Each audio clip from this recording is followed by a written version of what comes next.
Dans les interpellations de l'honorable député Thierno Alassane Sall, il y a beaucoup d'amalgame.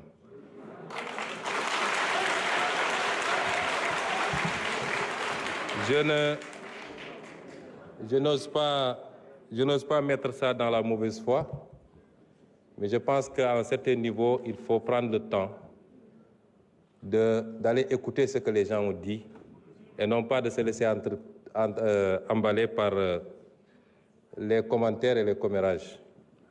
Je n'ai jamais dit que tel fonds était haram. J'ai dit que la caisse noire... Je voudrais, après que vous ayez le temps d'écouter par vous-même, j'ai toujours dit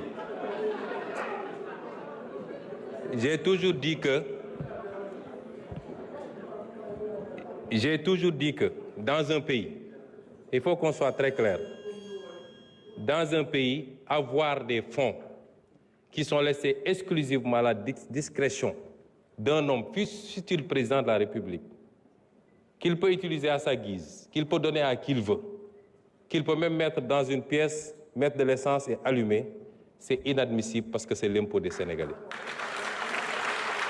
Par contre, dans tous les pays du monde, et même dans ceux qu'on appelle les plus grandes démocraties, il y a ce qu'on appelle les fonds secrets, qui permettent de régler des situations qu'on ne peut pas afficher publiquement et qui font l'objet d'un encadrement.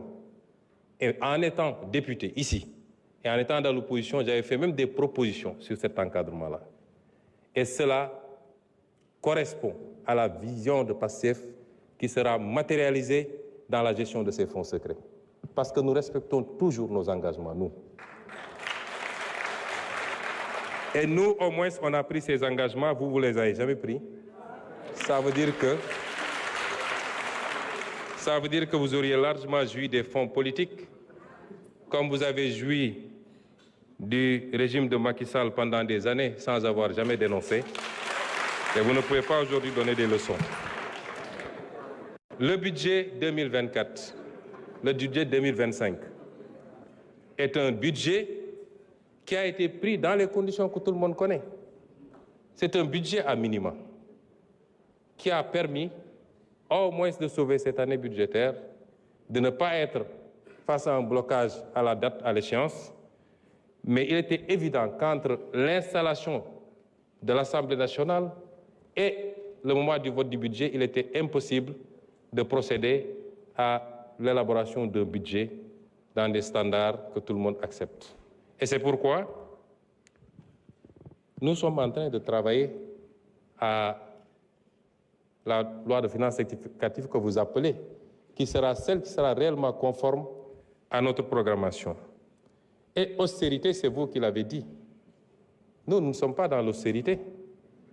J'ai l'impression que vous ne comprenez pas ce que c'est que l'austérité. Nous ne voulons pas que le pays s'arrête malgré la situation difficile. Nous voulons aujourd'hui travailler malgré tout, en faisant des efforts sur nous-mêmes, à dégager des marges budgétaires qui nous permettent, tout en continuant à respecter nos engagements, aussi bien par rapport à la dette intérieure que par rapport vis-à-vis de nos engagements internationaux, de pouvoir avoir des marges budgétaires pour lancer le programme Vision 2050. C'est de ça qu'il est question. Et ça, ce n'est pas de l'austérité. Parce que nous sommes très conscients que la plupart des pays, quand ils sont confrontés dans cette situation, le premier réflexe, c'est de tomber dans le piège de l'austérité. Nous ne sommes pas dans ça. Nous sommes dans le réaménagement qui nous permettrait, tout en tenant compte de la situation catastrophique dont nous avons hérité, de faire les bons choix en rationalisant la dépense publique et en dégageant des marges qui nous permettent, dès la semaine prochaine même, dès les jours à venir, de commencer à lancer le programme, que l'économie ne s'arrête pas, que l'investissement ne s'arrête pas et que nous puissions continuer à produire de la croissance indépendamment de la croissance qui peut provenir des secteurs qu'on connaît habituellement, notamment le pétrole et l'agriculture.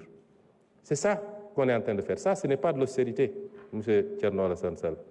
Et donc, il faut réviser et revoir un peu ces notions.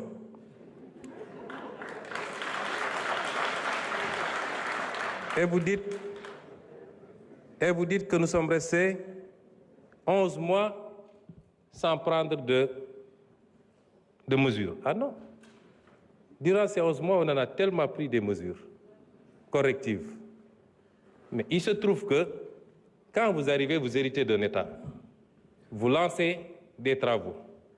On ne se lève pas pour dire je rationalise telle agence, j'enlève, etc. On fait des études pour être sûr que les choix qu'on va faire sont les bons. Un État, c'est assez sérieux. Et durant le temps de ces études, il fallait continuer à faire tourner l'État, comme on dit. Et il fallait mettre des gens à la place qu'il faut pour qu'ils travaillent. Parce qu'il n'est pas question aussi qu'on laisse des gens qui ne partagent pas notre vision, qui ne comprennent pas notre combat, continuer à vouloir piloter des directions générales stratégiques ou des agences où on a besoin aujourd'hui de nous installer dans la vision 2050. Et le temps de faire ce travail, effectivement, on a mis ce qu'il faut. Ce qu'il faut saluer, et vous devez être le premier à le faire, c'est d'avoir le courage de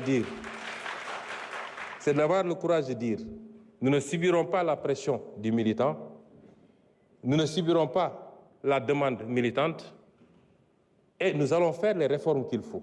Quitte à dire à un directeur général sur 3 que nous sommes désolés, mais le pays n'a pas besoin de cette responsabilité pour le moment. C'est ça le courage politique. On aurait fait comme tout le monde, comme vous avez fait quand vous étiez au pouvoir. On allait laisser les choses telles quelles et même créer de nouvelles agences. Monsieur Sall, quelquefois, il faut savoir applaudir. C'est bon. Ça ne vous enlèvera rien. Vous ne pouvez pas vous inscrire dans la critique gratuite. C'est pas bon. Les initiatives sont salutaires et saluées par tout le monde. Mais dites gongo et puis c'est fini. Je vous remercie. jërëjëf njiitu jawriñ yi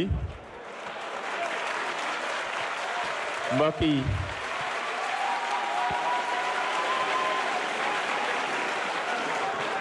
yi